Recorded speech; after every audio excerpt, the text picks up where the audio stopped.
The Dialogue of St. Catherine of Siena, Part 12. How this soul was in great bitterness, on account of the blindness of those who are drowned below in the river. Then that soul, tormented by desire, considering her own imperfections and those of others, was saddened to hear of and to see the great blindness of creatures, notwithstanding the great goodness of God in having placed nothing in this life, no matter in what condition, that could be an impediment to the salvation of creatures, but rather arranged for the exercising and proving of virtue in them. And notwithstanding all this, she saw them, through self-love and disordinate affection, go under by the river, and arrive at eternal damnation, and many who were in the river had begun to come out, turned back again, scandalized at her, because they had heard of the sweet goodness of God, who had deigned to manifest himself to her. And for this she was in bitterness, and fixing the eye of her intellect on the eternal Father, she said, "O inestimable love, great is the delusion of your creatures. I would that when it is pleasing to your goodness, you would more clearly explain to me the 3 steps figured in the body of your only Son, and what method should be used so as to come entirely out of the depths, and to keep the way of your truth. And who are those who ascend the staircase?" How the 3 steps figured in the bridge, that is, in the Son of God, signify the 3 powers of the soul. Then the divine goodness, regarding with the eye of his mercy the hunger and desire of that soul, said, "O my most delightful daughter, I am not a despiser, but the fulfiller of holy desire, and therefore I will show and declare to you that which you ask me. You ask me to explain to you the figure of 3 steps, and to tell you what method they who want to come out of the river must use to be able to ascend the bridge. And although above, in relating to you the delusion and blindness of men, tasting in this life the earnest money of hell, and as martyrs of the devil, receiving damnation, I showed you the methods they should use. Nevertheless, now I will declare it to you more fully, satisfying your desire. You know that every evil is founded in self-love, and that self-love is a cloud which takes away the light of reason, which reason holds in itself the light of faith, and one is not lost without the other. The soul I created in my image and similitude, giving her memory, intellect, and will. The intellect is the most noble part of the soul, and is moved by the affection, and nourishes it, and the hand of love, that is, the affection, fills the memory with the remembrance of me and of the benefits received, which it does with care and gratitude, and so one power spurs on another, and the soul is nourished in the life of grace. The soul cannot live without love, but always wants to love something, because she is made of love, and by love I created her. And therefore I told you that the affection moved the intellect, saying, as it were, I will love, because the food on which I feed is love. Then the intellect, feeling itself awakened by the affection, says, as it were, If you will love, I will give you that which you can love. And at once it arises, considering carefully the dignity of the soul, and the indignity into which she has fallen through sin. In the dignity of her being it tastes my inestimable goodness, and the increate charity with which I created her. And in contemplating her misery, it discovers and tastes my mercy, and sees how, through mercy, I have lent her time and drawn her out of darkness. Then the affection nourishes itself in love, opening the mouth of holy desire, with which it eats hatred and displeasure of its own sensuality, united with true humility and perfect patience, which it drew from holy hatred. The virtues conceived, they give birth to themselves, perfectly and imperfectly, according as the soul exercises perfection in herself, as I will tell you below. So on the contrary, if the sensual affection wants to love sensual things, the eye of the intellect set before itself for its sole object transitory things, with self-love, displeasure of virtue, and love of vice, whence she draws pride and impatience. and the memory is filled with nothing but that which the affection presents to it.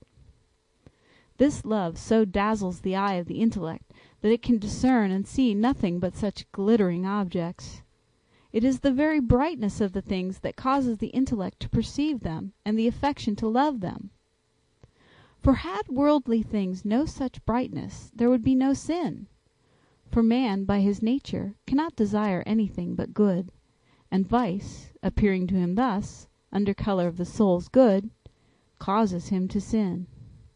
But because the eye, on account of its blindness, does not discern, and knows not the truth, it errs, seeking good and delights there where they are not. I have already told you that the delights of the world, without me, are venomous thorns, and that the vision of the intellect is deluded by them, and the affection of the will is deluded into loving them, and the memory into retaining remembrance of them. The unity of these powers of the soul is so great that I cannot be offended by one without all the others offending me at the same time, because the one presents to the other, as I told you, good or evil according to the pleasure of the free will. This free will is bound to the affection, and it moves as it pleases, either with the light of reason or without it. Your reason is attached to me when your will does not, by disordinate love, cut it off from me. You have also in you the law of perversity, that continually fights against the spirit. You have then two parts in you, sensuality and reason. Sensuality is appointed to be the servant, so that, with the instrument of the body, you may prove and exercise the virtues. The soul is free, liberated from sin by the blood of my Son, and she cannot be dominated unless she consent with her will, which is controlled by her free choice. And when this free choice agrees with the will, it becomes one thing with it. And I tell you truly, that when the soul undertakes to gather together with the hand of free choice her powers in my name, then are assembled all the actions, both spiritual and temporal, that the creature can do, and free choice gets rid of sensuality and binds itself with reason. I, then, by grace, rest in the midst of them. And this is what my truth, the Word incarnate, meant when he said, "When there are 2 or 3 or more gathered together in my name, there am I in the midst of them." And this is the truth. I have already told you that no one could come to me except by him, and therefore I made of him a bridge with 3 steps. And those 3 steps figure, as I will narrate to you below, the 3 states of the soul. How, if the 3 aforesaid powers are not united, there cannot be perseverance, without which no man arrives at his end. I have explained to you the figure of the 3 steps, in general, as the 3 powers of the soul, and no one who wishes to pass by the bridge and doctrine of my truth can mount one without the other, and the soul cannot persevere except by the union of her 3 powers, of which I told you above, when you asked me how the voyagers could come out of the river. There are 2 goals, and for the attainment of either, perseverance is needful. They are vice and virtue. If you desire to arrive at life, you must persevere in virtue, and if you would have eternal death, you must persevere in vice. Thus it is with perseverance that they who want life arrive at me who am life, and with perseverance they that taste the water of death arrive at the devil. An exposition on Christ's words, "Whosoever thirsts, let him come to me and drink." You were all invited, generally and in particular, by my truth, when he cried in the temple, saying, "Whosoever thirsts, let him come to me and drink, for I am the fountain of the water of life." He did not say, "Go to the Father and drink," but he said, "Come to me." He spoke thus because in me, the Father, there can be no pain, but in my Son there can be pain. And you, while you are pilgrims and wayfarers in this mortal life, cannot be without pain, because the earth through sin brought forth thorns. And why did he say, "Let him come to me and drink"? Because whoever follows his doctrine whether in the most perfect way, or by dwelling in the life of common charity, finds to drink, tasting the fruit of the blood, through the union of the divine nature with the human nature. And you, finding yourselves in him, find yourselves also in me, who am the sea Pacific, because I am one thing with him, and he with me. So that you are invited to the fountain of living water of grace, and it is right for you with perseverance to keep by him who has made for you a bridge, not being turned back by any contrary wind that may arise, either of prosperity or adversity, and to persevere till you find me, who am the giver of the water of life, by means of this sweet and amorous word, my only begotten Son. And why did he say, I am the fountain of living water? Because he was the fountain which contained me, the giver of the living water, by means of the union of the divine with the human nature. Why did he say, Come to me and drink? Because you cannot pass this mortal life without pain, and in me, the Father, there can be no pain, but in him there can be pain, and therefore of him did I make for you a bridge. No one can come to me except by him, as he told you in the words, No one can come to the Father except by me. Now you have seen to what way you should keep, and how, namely with perseverance, otherwise you shall not drink. For perseverance receives the crown of glory and victory in the life everlasting. The general method by which every rational creature can come out of the sea of the world and go by the aforesaid bridge. I will now return to the 3 steps which you must climb in order to issue from the river without drowning, and attain to the living water, to which you are invited, and to desire my presence in the midst of you. For in this way in which you should follow, I am in your midst, reposing by grace in your souls. In order to have desire to mount the steps, you must have thirst, because only those who thirst are invited. Whosoever thirsts, let him come to me and drink. He who has no thirst will not persevere, for either fatigue causes him to stop, or pleasure. And he does not care to carry the vessel with which he may get the water, and neither does he care for the company, and alone he cannot go, and he turns back at the smallest prick of persecution, for he loves it not. He is afraid because he is alone. Were he accompanied, he would not fear. And had he ascended the 3 steps, he would not have been alone, and would therefore have been secure. You must then have thirst, and gather yourselves together, as it is said, 2 or 3 or more. Why is it said 2 or 3 or more? Because there are not 2 without 3, nor 3 without 2, neither 3 nor 2 without more. The number 1 is excluded, for unless a man has a companion, I cannot be in the midst. This is no indifferent trifle, for he who is wrapped up in self-love is solitary. Why is he solitary? Because he is separated from my grace and the love of his neighbor, and being by sin deprived of me, he turns to that which is not, because I am he that is. So that he who is solitary, that is, who is alone in self-love, is not mentioned by my truth, and is not acceptable to me. He says then, If there be 2 or 3 or more gathered together in my name, I will be in the midst of them. I said to you that 2 were not without 3, nor 3 without 2, and so it is. You know that the commandments of the law are completely contained in 2, and if these 2 are not observed, the law is not observed. The 2 commandments are to love me above everything, and your neighbor as yourself, which 2 are the beginning, the middle, and the end of the law.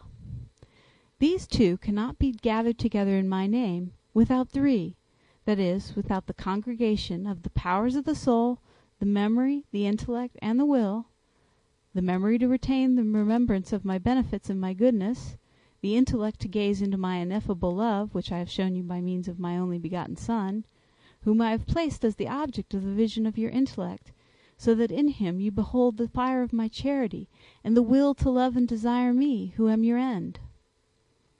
When these virtues and powers of the soul are congregated together in my name, I am in the midst of them by grace. and a man who is full of my love and that of his neighbor suddenly finds himself the companion of many and royal virtues. Then the appetite of the soul is disposed to thirst. Thirst, I say, for virtue, and the honor of my name, and salvation of souls, and his every other thirst is spent and dead, and he then proceeds securely without any servile fear, having ascended the first step of the affection. For the affection, stripped of self-love, mounts above itself and above transitory things, or, if he will still hold them, he does so according to my will, that is, with a true and holy fear and love of virtue.